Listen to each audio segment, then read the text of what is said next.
So we have 4 of them. That's a healthy amount of Bowser. There's a healthy amount of Wario in this next matchup. We're going to have GG Haviklink versus Captain Birdman. Can we talk about the hat? That's my favorite Legend of Zelda game. Majora's Mask. Yeah. Oh, so good. So good. I can't recognize Birdman without the hat. No, I'm talking about the hat from No, Haviklink. but I'm just looking at Oh, yeah, Birdman, no, Sans hat, yeah. Yeah. Sans hat is really odd. Yeah, man. He has, like, way less hair than I expected. You expected an afro under there? Yeah, it man. just comes out like bubble, bubble, bubble, bubble. I expected the afro, and it's really like a half-fro, you know what I mean? Well, it's really a non-existent linear recovery, and that's the finish there. Birdman not off to a good start here. Haviklink looking crisp, but he's kind of on the receiving end of this punishment. Birdman looking crisp. Forward B. Oh my goodness, he nearly got into that knee. That could have finished him off. He's going to continue to drift and have these strings going. When you have the platform there ready to go, though, it allows these moments for when you keep in mind where the platform is and you think to yourself, I could use up air strings, I could use knees also to finish stocks, but I could use these platforms to reset its mobility and then continue these air wobbles. Haviklink gets that command grab. Fantastic option, recognizing that Birdman was going to be going into that shield.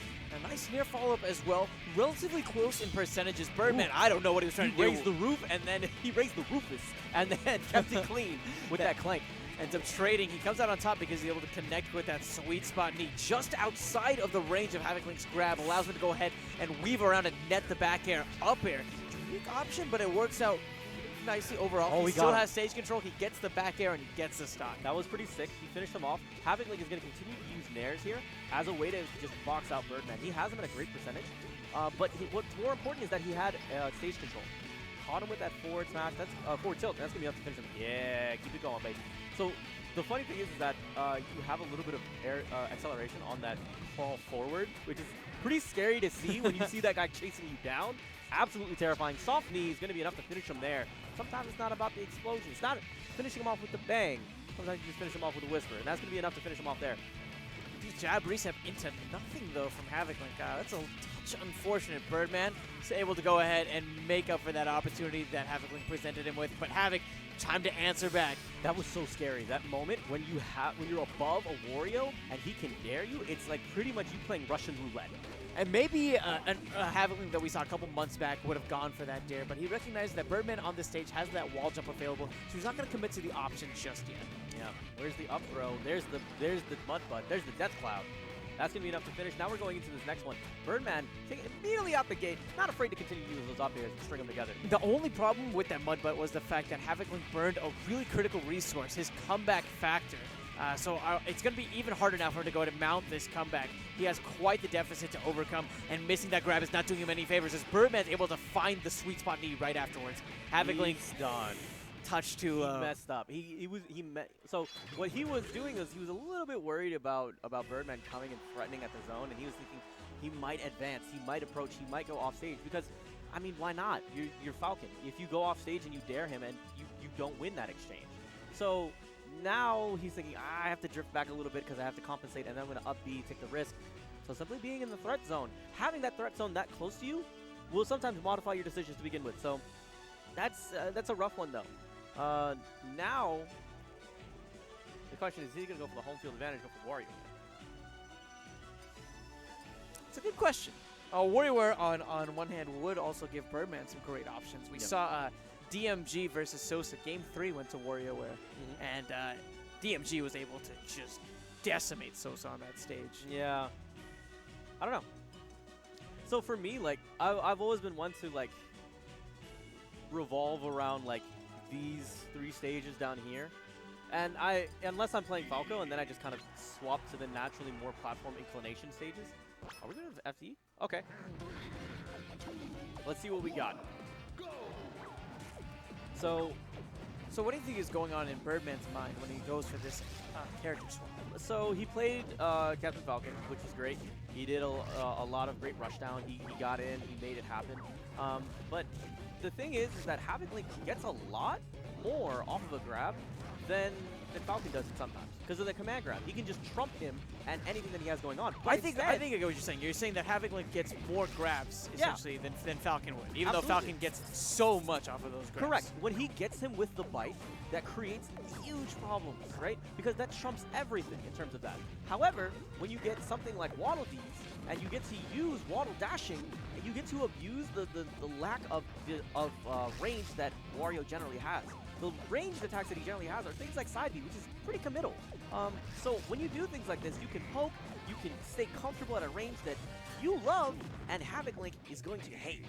Yeah, and it's making it so difficult for Haviklink. Like we said, he's able to get a lot of grabs in that last matchup, but in this matchup, because of how many projectiles that Birdman is able to have at his ready, using those Wildlies and those Gordos, as well as the nice disjoint that he has from the hammer, is making it so that Haviklink is finding no such successes on FD. Oh, it changes property ownership by punching it. That was Yeah, interesting. just got to hit it with the hitbox, man. Oh, that sets up for some interesting situations. Okay, he's gonna come up. Yo, good wave dash onto the stage. Oh, he tried to read it. He tried to catch him with the Haviklink, where you read the tech chase and then use the side B. I gotta start using that more with Ike, where I just use side B for the tech chase scenarios, as opposed to like guessing with normals. Ooh, he clanked with it. He's still gonna make it because Birdman jumps up and unoccupies the ledge. Not good. He was expecting Haviklink, I think, to go onto the stage, seeing as Birdman was already on that ledge. He was hoping to clip him with the forward air, but Haviklink with that slight weave was able to make it back uncontested at the end there. Birdman still holding on to his forward stock, but Haviklink getting the grab because he finally has a chance to find some sort of follow-up. He has Birdman into the corner, but that whiffed forward tilt is going to allow Birdman to use that long range on that grab to go ahead and toss Haviklink off once again. Okay, sets him off on the side. Oh, back here? No, not even getting a chance. Haviklink having great spacing here, but man, I'm seeing Birdman with the better conversions. Ooh. Back here? No, he's going to just keep trying to wait it out. Birdman, what's important there is Birdman did not overextend. He said, I'm going to wait. You're going to come to me. I'm going to be patient. And when you do come to me, I'm going to have this big mallet waiting for you, and you're going to get hurt. He got him between jabs. Haviklink got the shoulder bash in between jabs. That's hilarious. And That's hilarious. the magic. Look at that forward tilt. You just got to keep doing that, dude. Yeah, just keeping him at bay.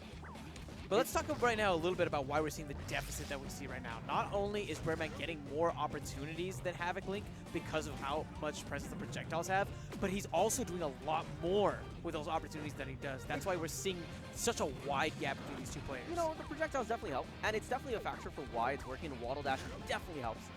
But, you know, he's got these great tilts, too. He's got these great fairs. Birdman's conversion game has been just spot on, dude. Oh, the disrespect would have been great. Oh, it would have been.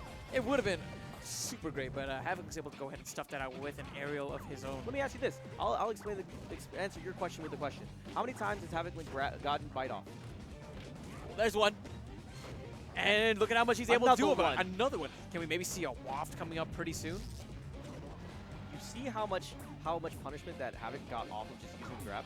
Oh my God! That's a Giphy cat. Yo, that was That's a amazing. Giphy cat.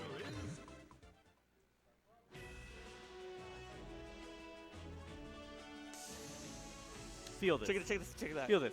Hold that. Oh. Hold that. Oh, God. Oh, thank you guys for making my job easier by providing Giphy cats.